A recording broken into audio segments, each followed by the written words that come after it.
That's the best I told you so moment.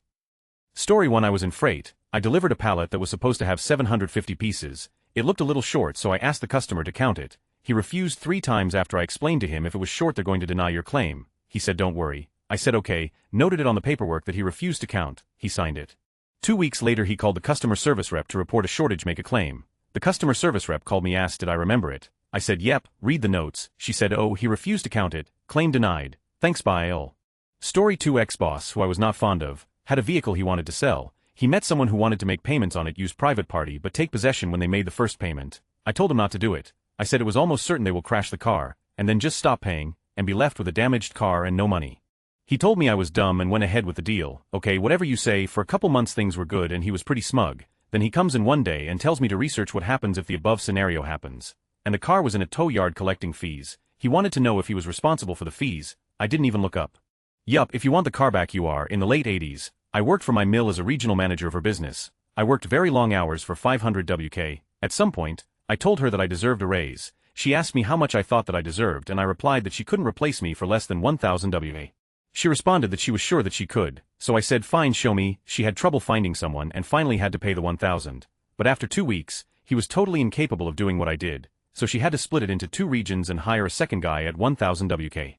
After 6 months, she discovered that they teamed up to embezzle about 15,000. Of course, she never acknowledged to anyone, especially not me, that I was right and she up badly.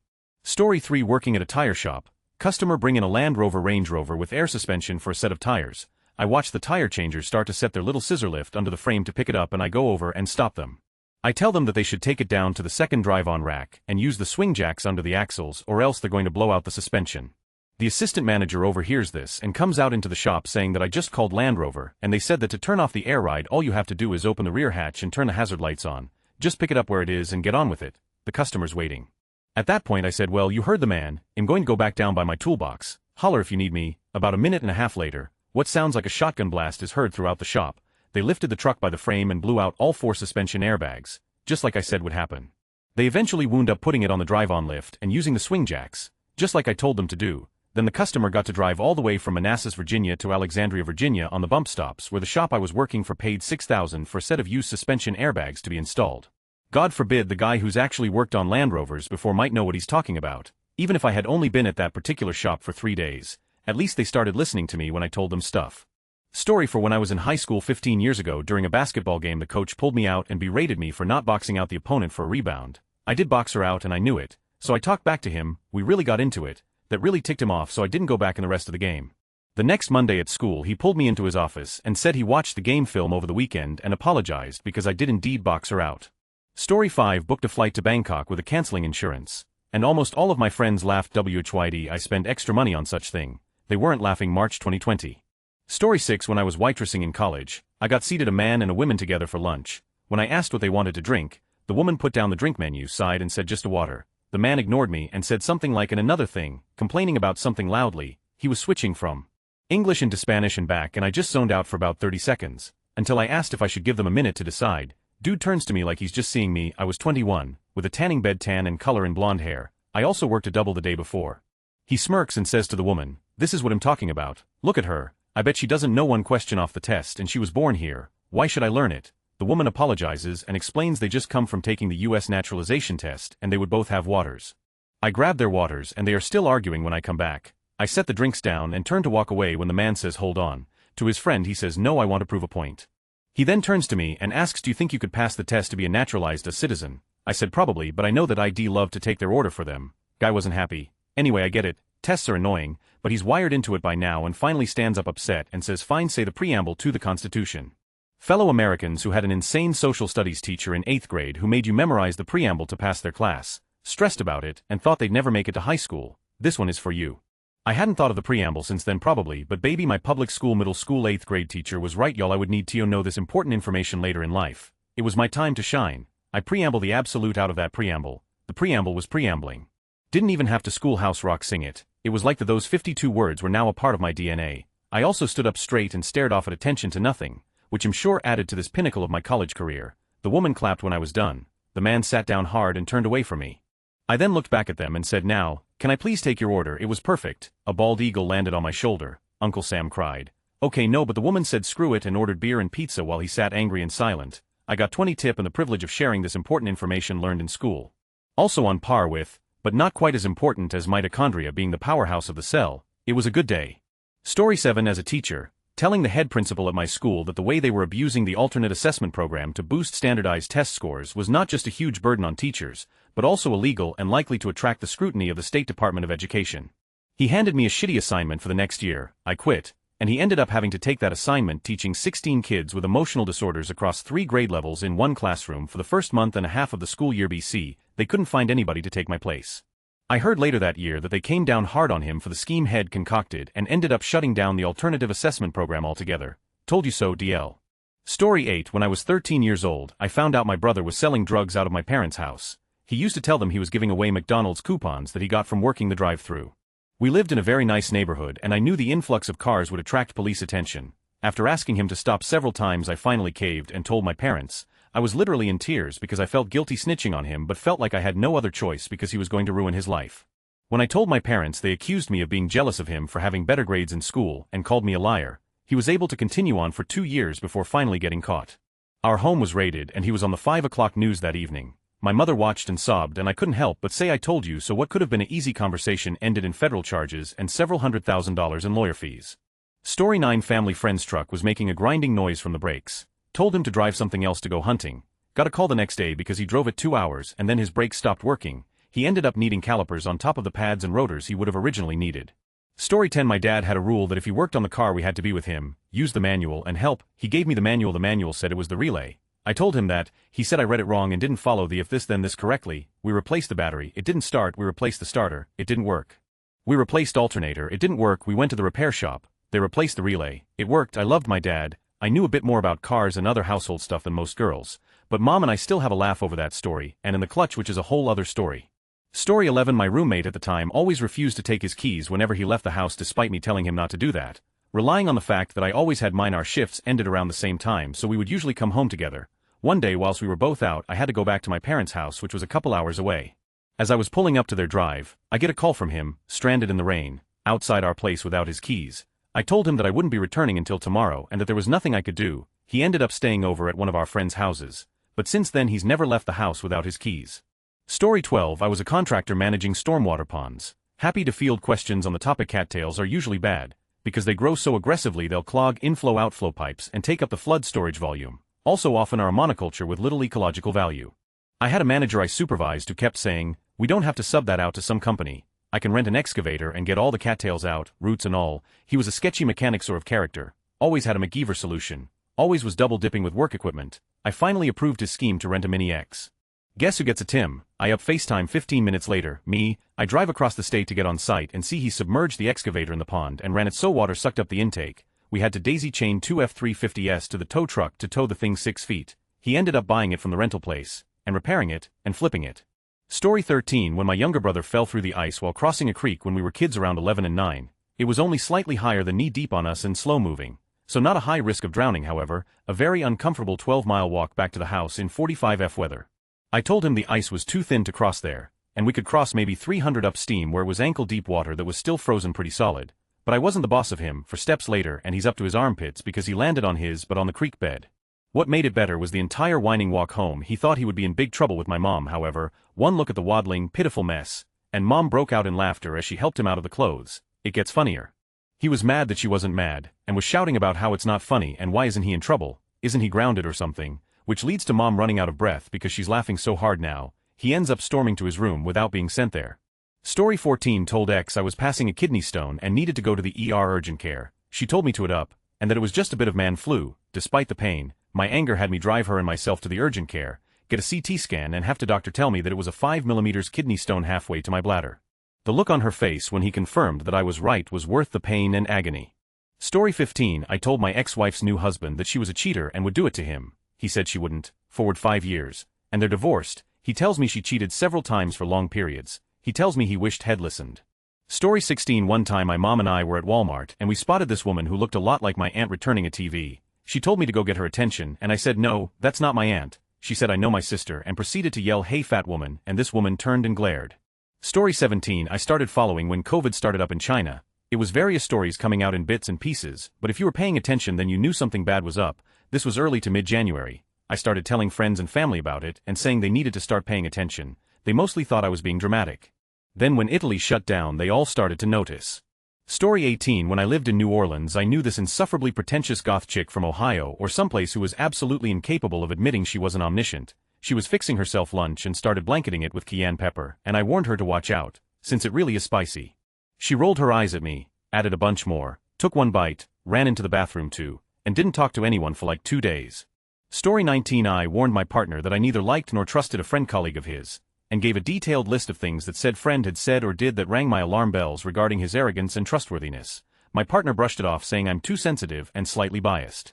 First chance this guy got, he inflated his abilities and experience in a way that caused an internal company crisis and could get him fired. My partner had a quiet word with him to try to warn him he was making a huge mistake and, in return, got belittled and gaslit in a lengthy blame-shifting message that ended with a jaunty let's agree to disagree.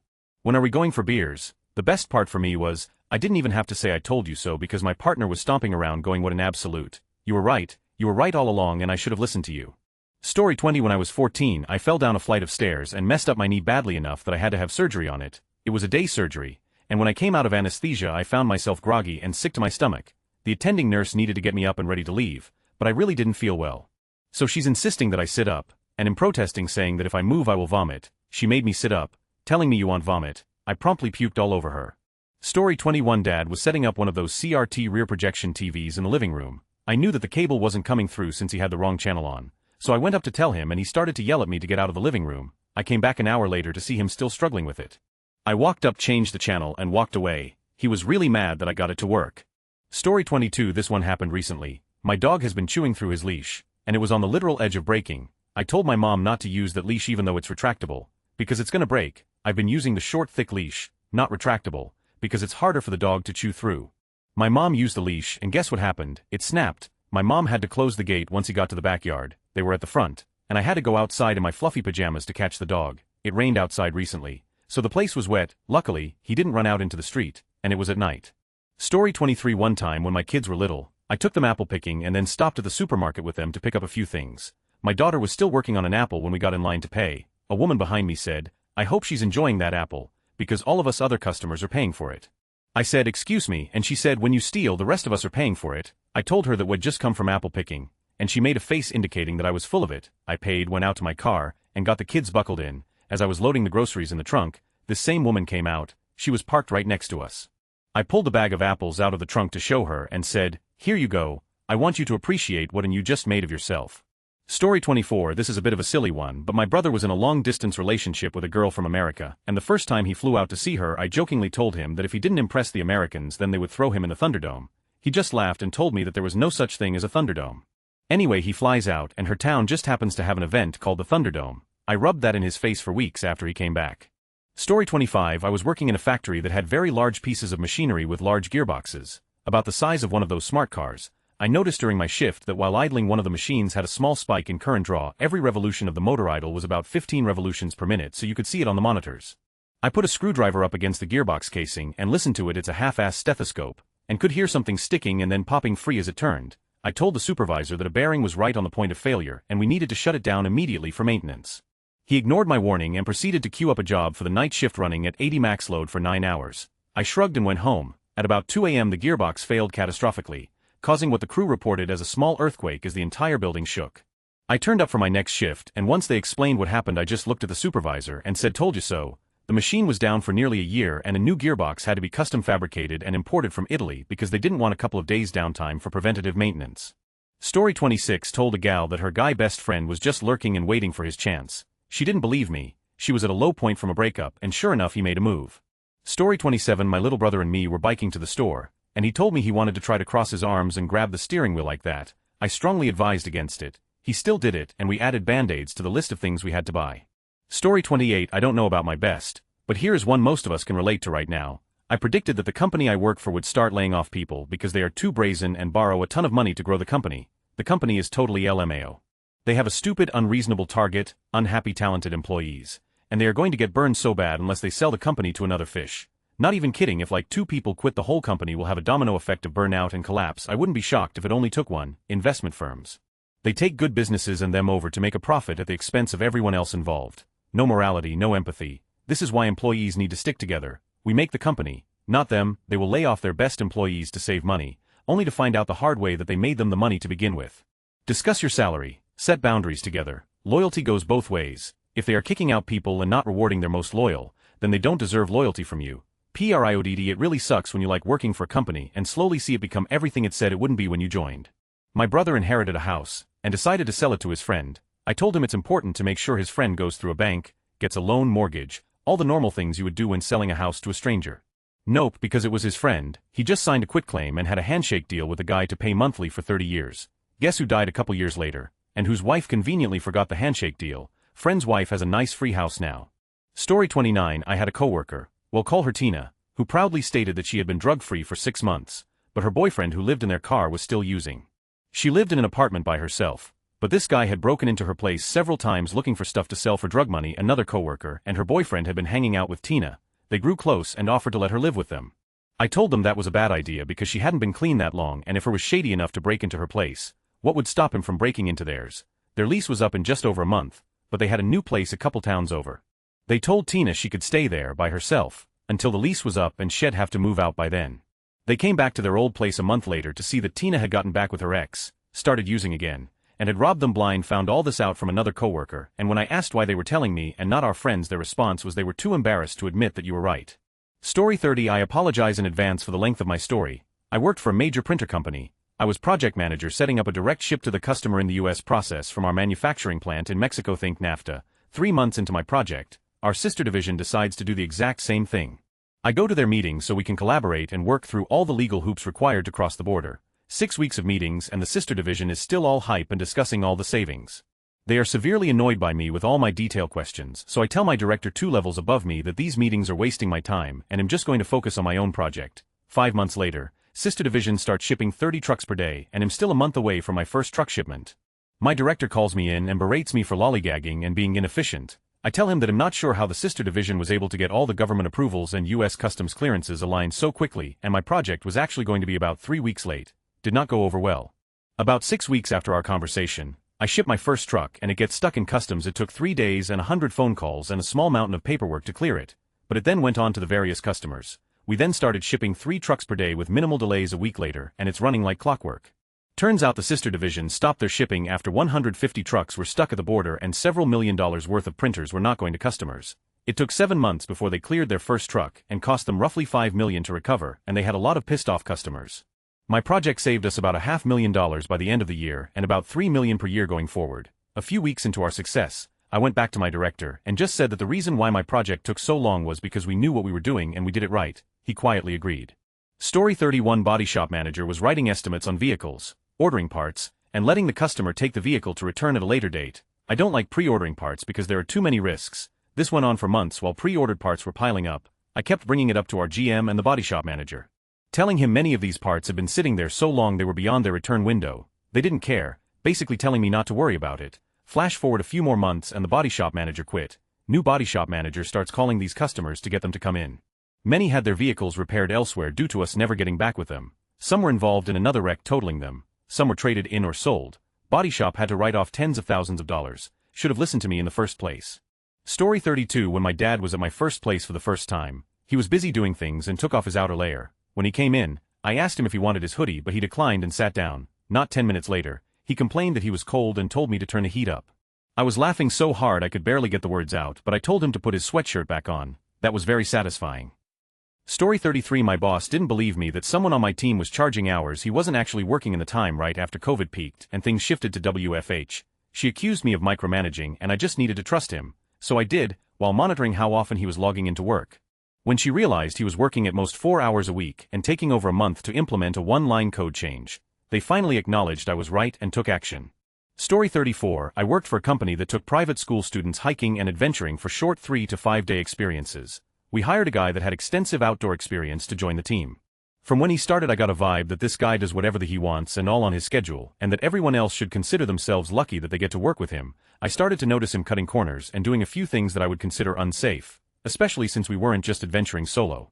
We were doing this as our job with clients. I talked to the boss about this on several occasions, but he swept it under the rug and ignored me most times because it never eventuated to anything serious. After about a year of this, I couldn't stand it anymore and submitted an official complaint to the boss, outlining some serious safety concerns and how I had raised them before, but to no avail, and wanted my concerns on the record. As luck would have it, about 24 hours after I submitted my email, this guy blundered big time, hiked students into an area I had repeatedly told him they shouldn't go because of poor access in the event of an emergency, and took them swimming in a flowing river. This was not the first time he had done this. I later found out, but he had just been able to get away with it. However, this time the river was up and flowing more than usual. Half of the group was swept away in the river and were separated from him. Fortunately, nobody was seriously hurt, but one young lady was hurt enough that she required evacuation. This was made extremely difficult given the area they were in, and the fact that the group was separated by fast-flowing water. I later found out that the two halves of the group both thought that the other half had perished because many hours went by before the new guy was able to make contact with the half that wasn't swept away. Poor kids. I'm all for adventure, which is why I loved the job, but there were so many warning signs that he and my boss ignored. Story 35. Teacher here. Had district personnel doing walk thoughts in my room looking for student collaboration. One boy sits alone. They were upset he wasn't sitting with a group. I told them he really can't, to which they said I bet he can. I just looked at them and moved on. No more than 2 minutes later we are working out problems and I go to check his. He made a computation mistake, so I said, student, go check your multiplication. You made a mistake with your second partial product. Kid looks at me, yells bro it ain't wrong, and proceeds to flip his chair. I looked at the visitors and just shrugged my shoulders. Yes, this child is receiving behavioral services and it is recommended he sit away from peers due to outbursts. Story 36. I was idly bouncing an incredibly dull knife against my leg. When I say dull, I mean that it struggled to cut a banana. A friend happened to notice what I was doing and said that's super dangerous. I shrugged and said it's too dull to even make it through my apron, and punctuated my point with another, harder bounce, stabbing myself in the leg. It turns out a paring knife without an edge can still have a point, much as my friend did. Story 37. When my toddler insisted to me that she wouldn't get muddy after sneaking outside during rain, while wearing new, light-colored pajamas, and wearing flip-flops on the wrong feet, 5 minutes later, she was camouflaged with two eyes peeking out. Story 38. I was operations manager for a very small family-run company. I was putting in 80-hour weeks, rarely getting a full day off. One new employee had trouble completing their job, which was extremely easy, and kept interrupting me while I was doing one of my jobs. I told him to go ask one of my bosses, since she knew exactly what to do. Later that day, I got called into the office and was asked if I thought my pay rate was too much for what I was doing. I asked the boss what they meant by that, and they said I don't think you are worth the amount we are already paying you, since you can't handle the job you have. I asked if they meant telling the new guy to go ask them about something on their contract, and they said yes, it's lazy and unprofessional to have someone interrupt the owner when they are working. I walked out to catch some air, and literally received a call for an interview at a much higher paying job that I had applied for about a year earlier. I told the person on the phone that I could literally do the interview that day if needed. They agreed, and I took a break and drove up to the interview and walked out with a job. I came back to work, and put in my 2 weeks notice, and said if you think I'm not worth my weight, that's okay, but you'll need at least 4 people to replace me. 2 months later, they had to hire 5 people just to handle what I did. Story 39. Girlfriend weird. My husband is tight-fisted as he insists on no major purchases and separate bank accounts. Weird, he has no major hobbies or addictions. I wonder where his money's going. Me, he has another family. Argument, you know nothing. Mind your own business, you're crazy. Me, okay. 5 months later, guess who's revealed? Side piece got behind in bills and suddenly hubby of the year is real. Hey, like wow, let's combine our money, I'll be totally cool. Story 40. A bit of background info first. Australia has an award system in place to set minimum pay rates for entire industries. Individual companies can have enterprise bargaining agreements, but they must be better than the award for that industry. I worked for a company for a bit over 3 years, and they decided to restructure a bit. They sent a new manager to our branch for reasons unknown, displacing the old manager, just because. This gave a few people the shits, including me, and I asked this new manager what award I was employed under. A week later, he handed me a sheet of paper saying I was a storeman employed under a Wool Stores award, which was odd, because it was a company that did entertainment lighting, and I regularly took equipment out to do gigs, so I investigated. I looked up the federal government award database, and found that this company was actually covered by an entertainment industry award, and not only had they lied to me, they had been underpaying me for 5 years. I reported them to the government along with reams of evidence in the form of 3 years' worth of timesheets and payslips, which I had because I used to work on Saturdays by myself, so had unfettered access to the branch office, and they decided to mediate the dispute instead of prosecuting. Oh well. The new manager had one meeting, passed the information on to the owners, and that's when they stopped responding, so I had no choice but to sue them in the Industrial Magistrates Court for underpayment. At this point, word got around the company that I was suing them, and I became the biggest in the world to everyone else who worked at the other branches. Then they fired me, so I sued them for retaliation, and they settled that, but the first suit was still ongoing. I won. The judge was scathing in his judgment, and he made them pay me the full amount plus interest. Now everyone thought I was an even bigger About 2 years later, the company went bust, and it came out that they hadn't been paying employee superannuation for 10 years. All those people who thought I was in, they missed out on tens of thousands of dollars in superannuation. A couple of years later, someone mentioned the company in a pro-lighting forum, and one of the other ex-employees responded to the post with "That company doesn't exist anymore. I don't think you'll ever see my super." I just replied to him with "I could say something here, but I want." Story 41. My brother and I were trying to convince my mom to quit her awful job for months. She is fine, but she ended up having 2 strokes with how much that job raised her already high blood pressure.